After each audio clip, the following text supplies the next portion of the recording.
Bible మానవులు రాశారా? లేకపోతే దైవ ప్రేరేపితం వలన రాయబడిందా?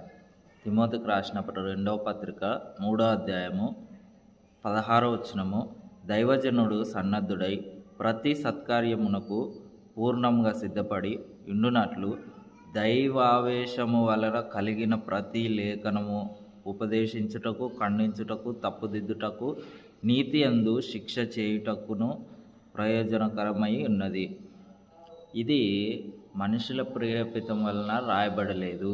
ఇది కేవలము దైవ ప్రేరేపితం వలన దేవుడే స్వయంగా మనుషులను ఎన్నుకొని వారి ద్వారా దేవుడే స్వయంగా రాపిచ్చాడు. కాబట్టి బైబిల్ అనేది ఉపదేశించుటకు పనికొస్తుంది, తప్పు చేస్తే ఖండించుటకు పనికొస్తుంది, ఒకవేళ తప్పులు సరిదిద్దుటకు పనిచేస్తుంది, నీతిగా జీవించడానికి చాలా ప్రయోజనకరమై ఉన్నది. కాబట్టి బైబిల్ అనేది దేవుని ప్రేరేపణ ద్వారా మనుషులు రాశారు. కాబట్టి ఇది దైవ ప్రేరేపితం ద్వారా రాయబడిన పరిశుద్ధ గ్రంథము.